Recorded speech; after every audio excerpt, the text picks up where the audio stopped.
औज़ुबिल्लाहिमिनश्शैतानिर्रजीम बिस्मिल्लाहिर्रहमानिर्रहीम। Dear students, अस्सलाम वालेकुम।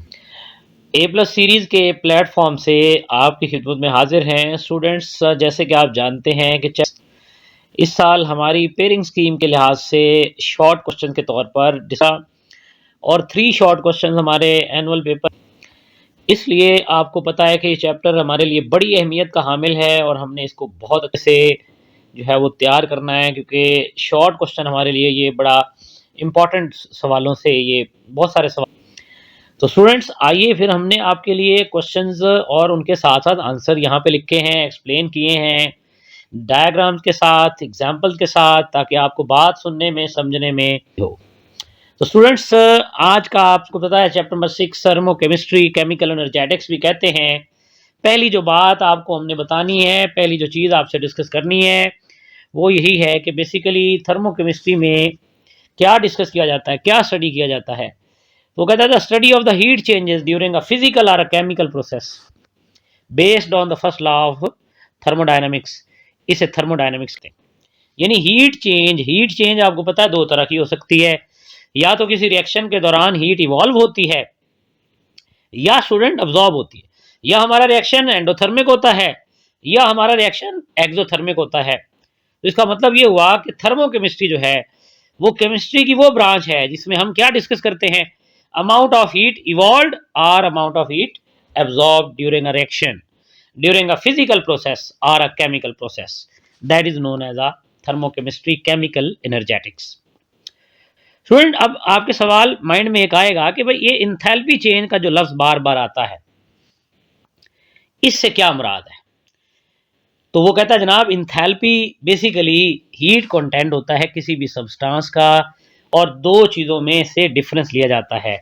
स्टूडेंट, डेल एच यानी enthalpy content is equal to enthalpy of the product minus enthalpy of the reactants. Products और में से जो रिएक्टेंट इंथैल्पी है उसको जब हम माइनस कर देंगे स्टूडेंट, तो उस रिएक्शन के दौरान ओवरऑल होने वाली इंथैल्पी चेंज है वो हमारे सामने आ जाती है। वो इवॉल्व भी हीट हो रही हो सकती है और वो अब्जॉर्ब भी हो सकती है। पॉजिटिव वैल्यू भी आ सकती है और नेगेटिव वैल्यू भी हमारे पास आ सकती है। इसी तरह स्टूडेंट्स, नेक्स्ट हमारे पास जो जी स्टूडेंट्स, तो नेक्स्ट क्वेश्चन जो है आपके सामने, आप देखिए ये दोनों सवाल अभी हमने किए। Question number 1, what is the thermochemistry, जिसमें आप देख रहे हैं कि हमने ये कहा कि जिसमें जो in amount of energy evolve होती है या अब्जॉर्ब होती है किसी भी फिजिकल और केमिकल प्रोसेस के दौरान, उसे हम केमिकल एनर्जेटिक्स कहते हैं। क्वेश्चन नंबर 3 है what is enthalpy, how enthalpy change of reaction is determined. ये भी आपसे बात की हमने कि 2 तरह की एंथैल्पी चेंजेस को हम लेते हैं, the energy possessed by a substance due to the structure and the physical state is called enthalpy content by H. And ये फाइंड आउट होती है del H is equal to enthalpy content of the product minus enthalpy content of the reactant. यानी जो product की enthalpy है और जो reactants की एंथैल्पी है उसको हम एक दूसरे से माइनस करते हैं, तो हमारे पास, क्योंकि स्टूडेंट देखिए जब रिएक्शन होता है ना, तो जो पुराने बॉन्ड्स है ना वो ब्रेक होते हैं और नए बॉन्ड्स बनते हैं, ठीक है। तो ओवरऑल उनका जो सम है, जब हम उनमें से वैल्यूज माइनस करते हैं तो हमारे पास या वो पॉजिटिव वैल्यू आती है या नेगेटिव, या रिएक्शन आपका एंडोथर्मिक होता है या एक्सोथर्मिक। तो स्टूडेंट्स, अब यही हमारा बड़ा अहम सवाल है हमारे पॉइंट ऑफ व्यू से। लाजमी आपने बड़े अच्छे तरीके से इसको समझना है, differentiate between exothermic and endothermic reaction. तो स्टूडेंट्स, बड़ा इंपॉर्टेंट क्वेश्चन, बड़े गौर से और तवज्जो से समझने वाला सवाल है। एंडोथर्मिक रिएक्शन स्टूडेंट क्या होता है, अ केमिकल रिएक्शन और a physical change in which heat is absorb. ऐसा रिएक्शन स्टूडेंट्स जिसके दौरान हीट अब्जॉर्ब हो रही हो, ऐसे रिएक्शन को क्या कहा जाता है, such reaction is known as endothermic. और स्टूडेंट, ऐसा रिएक्शन जिसके दौरान हीट इवॉल्व हो रही होती है, ऐसे रिएक्शन को स्टूडेंट हम क्या कहते हैं, such reaction is called exothermic reaction. Exo mean exit, heat exit हो रही है सिस्टम से हीट रिलीज हो रही है सिस्टम से, और endo mean enter, heat enter हो रही है सिस्टम के अंदर। तो ये दो बातें आपने याद रखनी है। जो एंडोथर्मिक रिएक्शन होते हैं उनमें जो इंथैल्पी कंटेंट होता है प्रोडक्ट का, वो रिएक्टेंट की इंथैल्पी कंटेंट से ज्यादा होता है। ठीक है, such reaction involves increase in the enthalpy and always take place by the absorption of heat. तो ऐसे रिएक्शन के अंदर हमेशा जो हीट है वो अब्जॉर्ब होती है, या हीट हमेशा एंटर होती है सिस्टम के अंदर, इसलिए हम इनको एंडोथर्मिक रिएक्शन भी कहते हैं।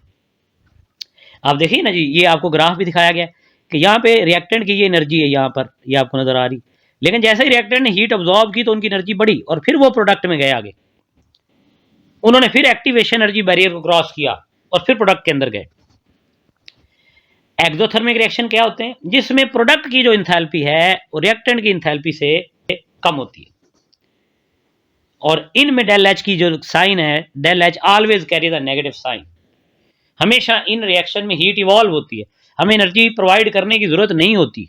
जैसे कंबस्शन है, जैसे न्यूट्रलाइजेशन है, ये वो रिएक्शन है जिनमें हमेशा आप एक बात देखते हैं कि एनर्जी रिलीज होती है, एनर्जी एमिट होती है, एग्जिट होती है फ्रॉम द सिस्टम। तो ये बात आपने माइंड में रखनी है। इसी तरह स्टूडेंट्स, एक और बड़ा ही अहम सवाल, बड़ा इंपॉर्टेंट हमारा क्वेश्चन है, एनर्जी प्रोफाइल डायग्राम दो तरह की बनाएंगे हम, एक एंडोथर्मिक और exothermic. Student, chemical reaction involve दो तरह की चीजें हैं, जैसे बताया आपको, bond breaking and bond formation, and this require sufficient energy to overcome energy barrier, जिसे हम ये आप देख रहे हैं, ये एक्टिवेशन एनर्जी बैरियर भी कहते हैं।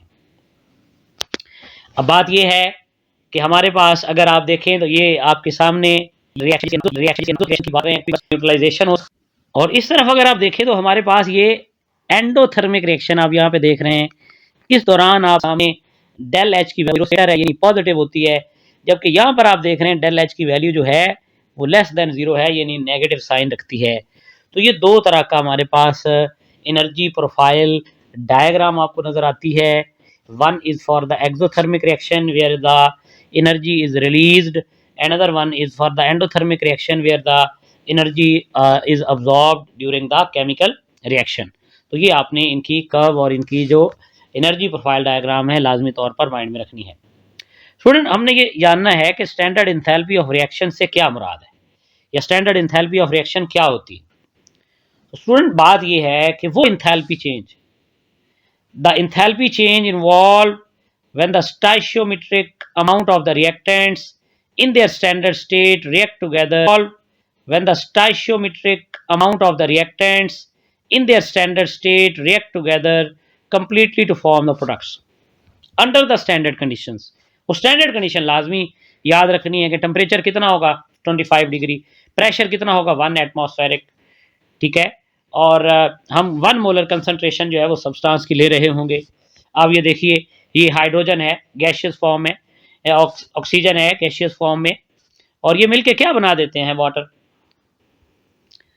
तो इस दौरान जो हीट चेंज होगी इन कंडीशंस के दौरान, स्टैंडर्ड कंडीशंस के दौरान, जिसमें आप कह लीजिए कि टेम्परेचर 25 डिग्री है, प्रेशर 1 atm है और कंसंट्रेशन 1 मोलर है, इस दौरान जो हीट चेंज होगी किसी भी रिएक्शन में वो स्टैंडर्ड इंथैल्पी चेंज कहलाती है। अब वो मुख्तलिफ तरह की हो सकती है, अभी आगे हम आपके साथ शेयर करेंगे। मिसाल के तौर पर आप देखिए, हमारे पास इंथैल्पी चेंज ऑफ रिएक्शन, पहले नंबर पर आप देखिए, क्वेश्चन नंबर 8 आप देख रहे हैं। इंथैल्पी चेंज ऑफ रिएक्शन से क्या मुराद है?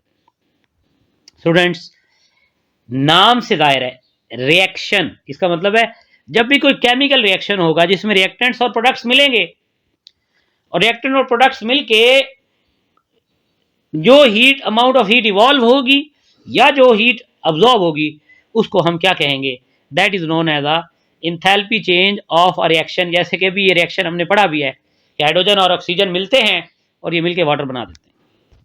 इसी तरह हमारे पास इंथैल्पी चेंज ऑफ कंबस्शन है। आप देखिए क्वेश्चन नंबर 9 के अंदर आपके सामने है, enthalpy change of combustion of a substance. अब कंबस्शन से मुराद आपको पता है बर्निंग को कहते हैं, ठीक है, और ये इंथैल्पी चेंज ऑफ कंबस्शन हमेशा एक्सोथर्मिक होती है। वो कहता है enthalpy change of combustion of a substance is a enthalpy change involved when 1 mole of substance is completely burned in the excess of oxygen under the standard conditions. In standard conditions को लेते हुए जो amount of heat evolve होगी, जो amount of heat exit होगी, emit होगी from the system, that enthalpy change is known as enthalpy of the combustion. यकीनन student, जब आप बर्निंग करेंगे, आपके सामने ये नीचे हमने एग्जांपल ली हुई है, इथाइल अल्कोहल, एथानॉल और ऑक्सीजन की मौजूदगी में हम उसको बर्न कर रहे हैं। कार्बन डाइऑक्साइड और वाटर बन रहा है, 1368 किलो जॉल पर मोल एनर्जी रिलीज हो रही है।